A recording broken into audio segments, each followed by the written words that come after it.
Hello everyone, welcome back to game number 2 of this best of 7 series. Thank you guys so much for joining. Appreciate it. And this is currently up 1-0 for Wam and Puppypaw. Today we have in the dark blue we have 3D Anotand playing as the Mongols.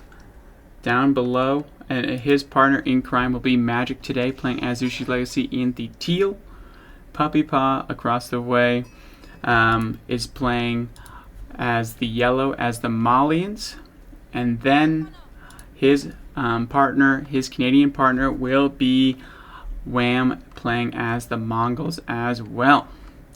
So you can see this is forts. We got a little bit of craziness going on. Everyone has their own little section. Just makes things a little bit chaotic. It is good for the Mongols, as I mentioned. These tight choke points, don't have to worry about the not ability to have walls, because you got plenty of protection for all these gullies down here. You can stick a tower in between and really make it safe and sound. Trade is nowhere to be found in this map, so we don't have to worry about late game trade. Well, it is in the middle, but that would be kind of crazy. If you own that, especially as the Mongols, you're going to be feeling pretty good about this anyways. You don't have to worry about late game as it is. Now this is a best of 7, so we should be in for a wild ride. Again, thank you guys so much for joining. As I mentioned in that first video, if you were able to watch game 1, it was an absolute banger. Each team cannot pick the same civ more than twice. The same map can't be played more than twice either, so we should be in for a pretty interesting show match. Forts is currently on the 2v2 ladder, so you might have just always banned it, but this is what it looks like in a 2v2. Alright, so let's take a look at what's going on. We of course have the Malians getting that early, safe and sound pit mine that's in range of this TC, the entire thing. So again, I'm feeling pretty good about that. Is Puppypaw. We can see over here some shenanigans going down for Wam. We have those early spearmen. Just the con. Always, I should have learned by this point. I've been casting long enough to know that I hear an early attack symbol. It's always the con. It's always the con. Always screw me over with thinking that there's something going down. Zushi's Legacy is going to be, they got an early barracks. I do like in this one. They did this mainly because they don't want to be tower rushed, right? They could be tower rushed pretty easily from right here. The stealth force is right here. You can slap a tower right here as the Mongols as Wam, and you can get right in range of their only gold, unless they want to go outside their base, which is very dangerous early on, especially against all of those early spearmen that the Mongols always have. Now, so we do have some shenanigans going down over here because of, oh, look at that, an early outpost. So it looks like they go, you know what, I can do this as well. Zushi's Legacy is like, you know what, I know that Mongols are known for the tower rush, but let's just do it back to them. I don't want to sit here and allow you to build up anything. And we can see there's a whole bunch of spears coming in. It's going to be just a spear off at this point. Zushi's Legacy is getting involved. We're going to have to get a bit more of these lads over here. Everyone run over here. We're going to be losing one Zushi Legacy spear. Bo7 in chat for this man over here. Taking one for the team, leading them astray. Brutal way to go, but it happens to the best of us. And there we go. And now we're going to be attacking the actual pit mine. So this should be going down unless this toll outpost goes down, which I think it will go up just in time before this pit mine goes down. So they're going to be able to save the pit mine. So an investment over here, but at the same time, oh, there's no sweet spot, unfortunately. There's not a sweet spot. Nope. It looks like this tower will cover every single piece of it. So a nice placement there from Puppypaw to defend that first one. But they will be able to take down the last house over here. So this will not be nearly as effective as it could have been. Let's see what it goes down to. All right, it goes down to 61, and this is gonna be a little bit of a back and forth dance, right? So there's gonna be and it looks like now Wam actually does get a villager kill early on, and we do see the silver tree coming out. So it looks like Anotand wanted to do some shenanigans and trade on his own. This is chaos, absolute chaos, as you'd expect.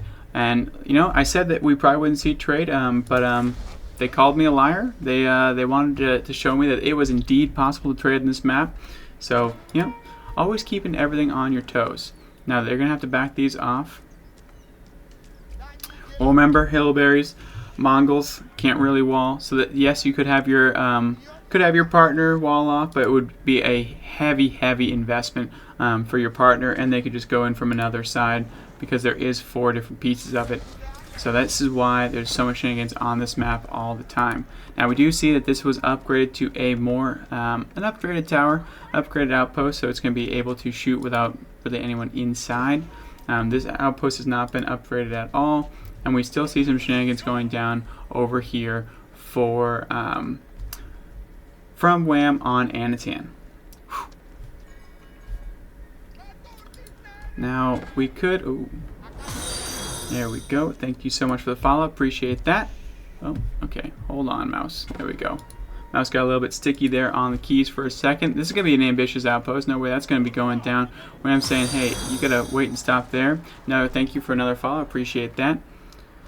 Oh, yes. It is incredibly chaotic. This map will always... I mean, it's also the Mongols, so the Mongols always get a little bit dicey going on. They're always making things a little bit fun. And now this outpost is going to be taking a long time to go down because they could pop out. And it looks like this pit mine might eventually go down. So a nice trade in here. But this is a massive force coming in for the Mongol, for Wam on the right-hand side. The silver tree is doing absolutely nothing. And now we have some wall-offs coming in here for Puppy to defend whatever he's got left. Looks like he's going for a safe pit mine over by his friend Wam over here. Going, hey bro, I need your help. They're taking this one down over here, so can I get a little help on this side over here? The silver tree is going down. It looks like he's going to be placing it over yonder, but that will be running right through this. So I don't know if that's going to be working out so well. And this army is moving out looking for any stragglers. We can see that there's a few spearmen back here. I don't know exactly what they found, but they got something. The Khan battle is going down. We do have this constant ping over here from this one Zushi Legacy outpost. And we have the Meditation Garden just chilling over here. Magic's feeling pretty good, honestly. Just chilling over here. Left alone to his own devices. Knows that Anotand has to deal with some nonsense, but that's about it. It's not on him. We have a outpost going down. That is the craziest blueprint ever. There we go. Punk Puck, thank you so much. What's up, bro? How's it going? I'm doing well. How are you? And more constant notifications. Always the notifications happening. That is 6 archers, so Anotand does not want that smoke. He needs a few more before he can take on that fight. But that outpost will be going down. And there we go. The archers step forward. Anotand realizes, oh damn, that's a whole lot of them. Does snipe the villager though, huge. But Anotand decides to run his villagers back for apparently no reason.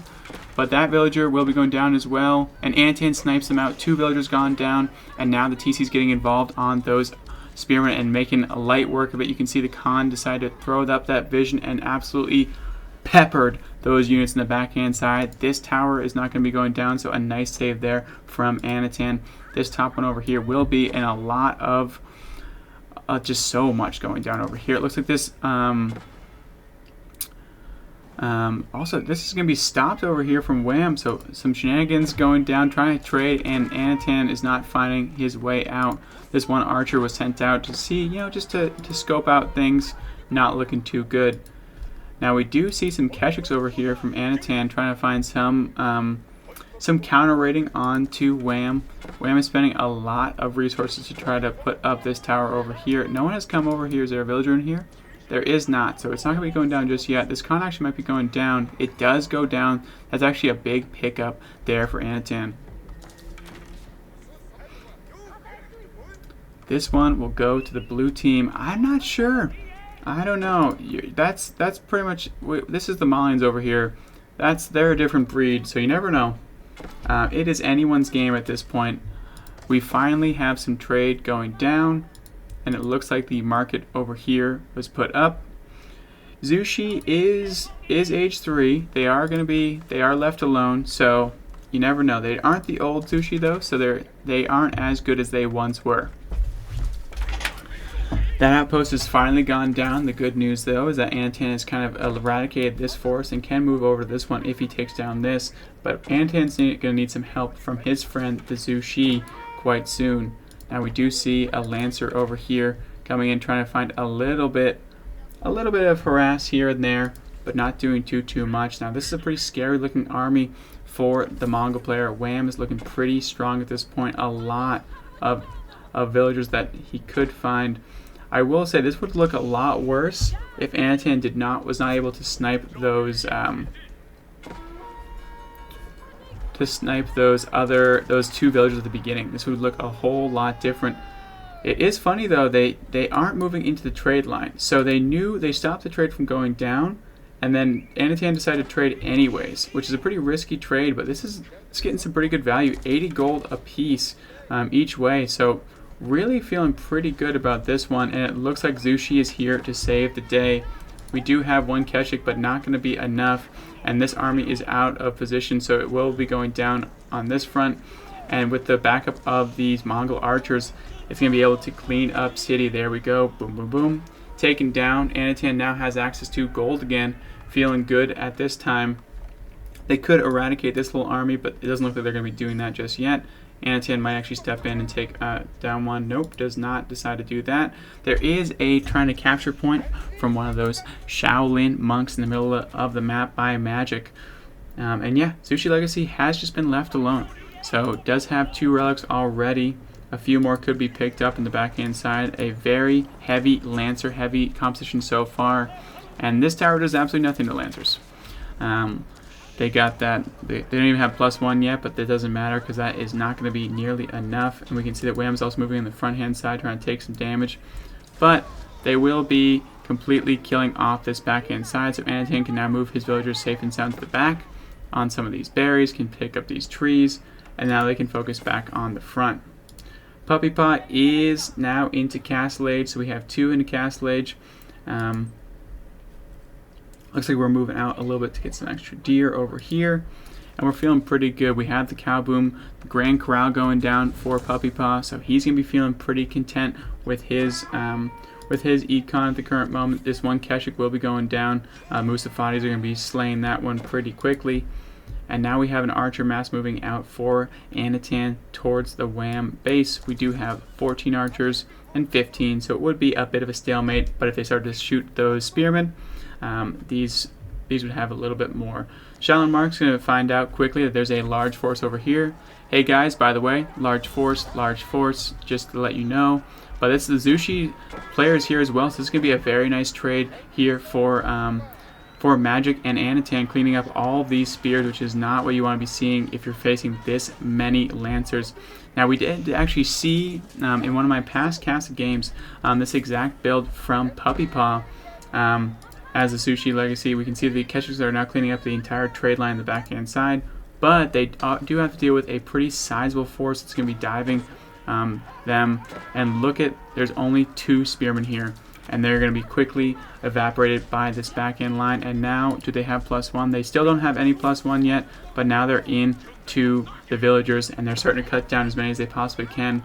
And now, to turn the tides, yes, they're taking down the trade, but they're also taking down everything else. They also found pay dirt. They were trying to set up a TC, and now these Lancers are getting so much value, and more of Puppypaw's villagers are going down as well. And these Lancers were able to completely tank this entire thing, stop the second TC from going down as well, which is going to be delay the Wam strategy a lot, and more. And the Khan has been killed, but at what cost? I know that this is going to be a decent trade, and more traders will be going down, but that is so good for Anotand and Magic. So many villagers just went down. I wish there was a villager kill count over here. We can see that Anotand has 47. We can see that Wam has now 39, so a big hit there. Puppypaw only has 42, but he's the Malian, so it doesn't matter. And Zhu Shi has 47. So a nice hit there. There is the selection for the new town center in the backhand side of the map. Catchers are trying to find some sort of harassment in this base. Looks like they did find 1 villager over here, but 3 relics have been secured from Magic. Any more relics coming in? Looks like we're switching into Mass Jugunu, or maybe Crossbowman? Mass Crossbowman, and we also have the upgrades coming in as well. Now this one Keshik is going to be able to stop any trade from going down, and now Keshik are going to find some nice harass on the front hand side over here, and this will be stopped as well. Where is the army? I have no idea. I have no idea where Anotand's army is. It just looks like he's just taking a beating over here. And we also have one Donzo just killing off these villagers. There we go. They're going to be running around, running away now.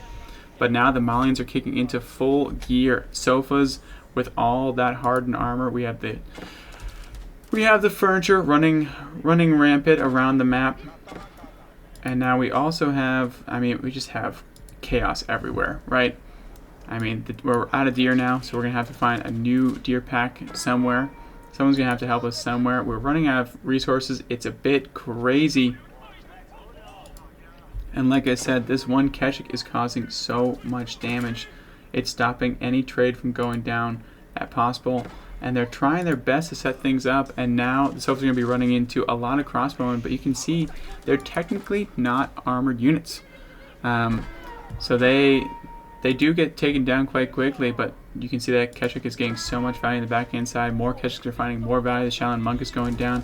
Sofas will be peppered down by this large siege force. And yeah, Magic decided to go 1 TC off of this, which is actually quite surprising, honestly. Especially because everyone else has started to transition into 2 TCs. The Mongol players are both 2 TCs. Puppy doesn't need 2 TCs because he got that cow boom.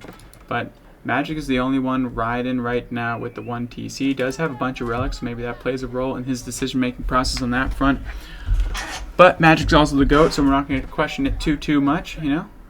But we do see that the Malian army is moving in, and they're taking names and numbers. A lot of villagers have gone down. The Sofa army is here, and it is in mass. The Stealth Force does play a nice role, and a lot of Sofas do go down, but there's no front line here for Magic. And you need it to take down this Sofa army. You need some sort of front line, and this might be curtains quite quickly. We do have some idle villagers over here as well, and they're trying their best. Looks like we're going to be seeing a fort at this point. They do eventually get down this Sofa army, but at what cost, really? And the cost is a lot. It's not looking super promising at this point for the boys in blue, but they're trying their absolute best. Keshiks are trying to find all the way around. Remember, there's been one Keshik that's been murdering traders left and right, and more going into the trade line. Sofas are running around, and crossbowmen chasing Sofas is never what you want to see if you are the crossbowman. It looks like we do finally have a second TC thrown down for Magic on the top hand side of the map. Could be a little bit too little too late. Wam, remember, is still in feudal age, so Anotand has beat him to castle, but now Donzos are just diving the TCs. So we are at the point in the game where Donzos don't even care about TC fire, just taking down more and more of these villagers, and they will be eventually able to move out. But now we have a very large force coming in over here. The Sofas are providing that front line, and the archers are providing that back end DPS, and it's just mass Sofa, and it's causing so much damage. The Curl Tie is coming in. Thank you for that follow. I appreciate you. And more of these Sofas are kind of raining in. There is some Spearmen here, but not going to be nearly enough. They do kind of fight in a choke point, which is best case scenario. But that, there's nothing else here. The Keshiks are running around, running rampant. More and more are going down, and it's looking like a quick GG. Another one goes down. 2-0 right now to Puppypaw and Wam. Can Magic and Anotand come back at all, or is this going to be a quick 4-0? We'll have to wait and find out. GG's. Well played for both players.